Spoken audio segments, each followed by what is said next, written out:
कि वो नौनियाल बच्चे थे, नवजात बच्चे थे, जिनका भी कुछ दिन पहले जन्म हुआ था, वो थे। उन्होंने एक तरह से दुनिया भी देखी नहीं थी, वो बिना देखे ही वो चले गए वापस।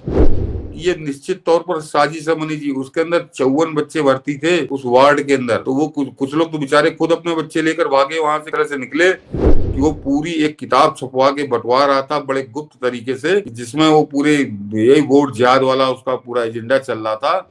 तो वो जैसे गोरखपुर में योगी आदित्यनाथ को तो एक तरह से 5 महीने बाद ही निपटा देने की तैयारी थी, वैसे ही इन चुनावों से पहले यहाँ पर योगी आदित्यनाथ के ऊपर फिर बड़ा कीचड़ उछालने की बात थी। सर, उत्तर प्रदेश में ऐसा लग रहा है कि जयचंद्रों का ही खेल खतरनाक हो रहा है। झांसी में जो हृदय विदारक घटना हुई है, कई संकेत आ रहा है कि ये हादसा है या कोई बड़ी साजिश है। वैसे योगी, आपने कहा है कि योगी कई फ्रंट पे फाइट कर रहे हैं, तो चूंकि वो योगी हैं, इन राक्षसों को लग रहा है कि वो आम जन है और उसे वो निपटा देंगे।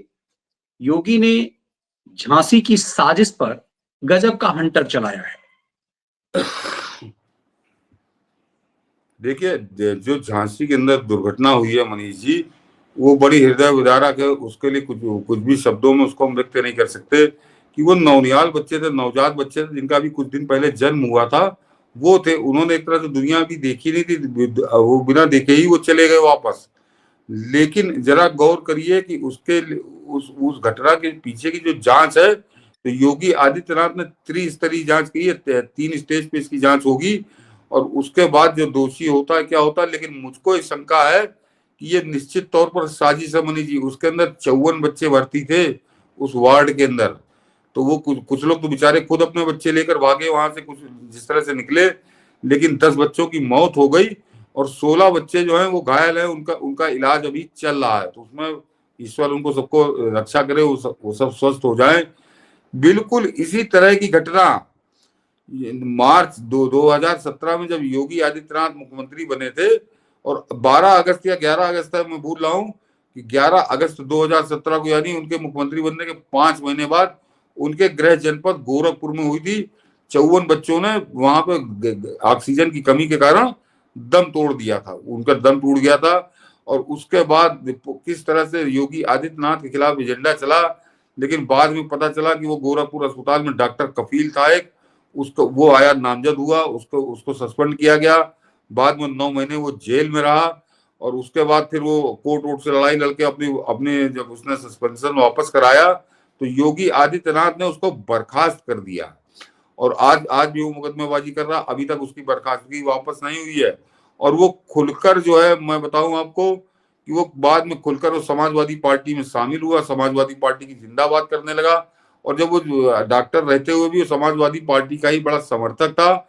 और बाद में अभी 2022 का चुनाव था, मेरे ख्याल से 2022 के विधानसभा चुनाव में उसके खिलाफ एक और मुकदमा दर्ज हुआ। नहीं, हाँ, 2023 में लोकसभा के चुनाव से पहले, कि वो पूरी एक किताब छपवा के बंटवा रहा था बड़े गुप्त तरीके से, कि जिसमें वो पूरे यही वोट जिहाद वाला उसका पूरा एजेंडा चल रहा था।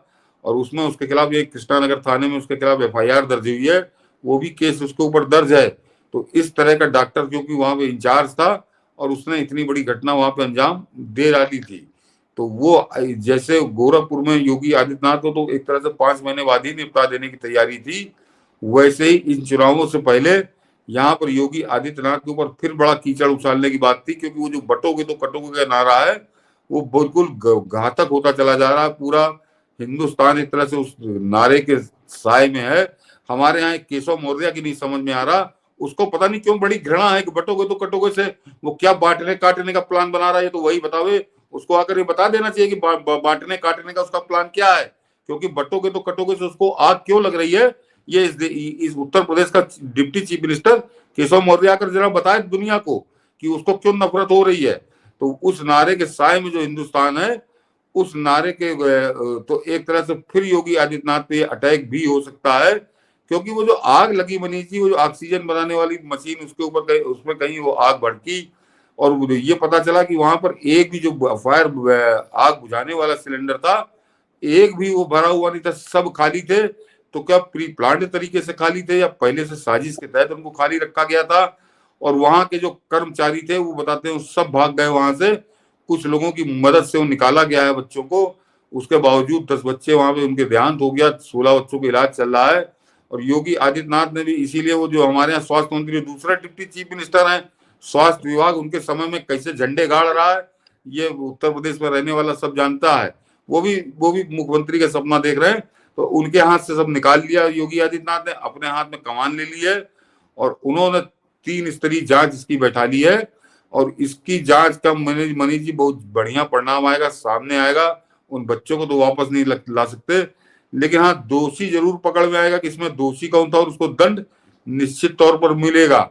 लेकिन जरा सोच लीजिए कि जो आदमी जिसको लोग प्रधानमंत्री की बात कर रहे हैं, वो आदमी कितने फ्रंट पे लड़ रहा है, कैसे कैसे फ्रंट पे लड़ रहा है। कायदे से तो स्वास्थ्य मंत्री को खुद जिम्मेदारी लेनी चाहिए थी इसकी, कि ये कैसे हुआ एक तरह से। लेकिन वो कहीं हाशिए चले गए हैं, उनके कहीं बहुत ज्यादा दृश्य में नहीं है। योगी आदित्यनाथ आए हैं खुलकर सामने, और उन्होंने इसकी जिम्मेदारी ली है। और जो बच्चे जिनकी मौत हुई है, उनको 5-5 लाख रुपए का उन्होंने देने की घोषणा करी है, उनको मिल भी जाएगा मेरे ख्याल से। लेकिन ये घटना छोटी मोटी घटना नहीं है। और जरा मैं इसके जांच परिणाम का इंतजार कर रहा हूँ कि जरा जांच का परिणाम जब सामने आएगा, तब दुनिया चौंकेगी कि किस तरह की साजिशें कैसे कैसे लोग करते हैं। बिल्कुल, योगी से व्यक्तिगत ईर्ष्या किस हद तक आत्मघाती हो रहा है कि ये कालिदास की तरह उसी टहनी को काट रहे हैं जिस पर बैठे काट हैं। रहे ये हैं। ईर्ष्या का आ रहा हूं मनीष जी, वो जो डिप्टी चीफ मिनिस्टर जिनको बटोगे तो कटोगे नारे से बड़ी नफरत है, वो योगी आदित्यनाथ और प्रधानमंत्री मोदी के रहते हुए चुनाव हार गए।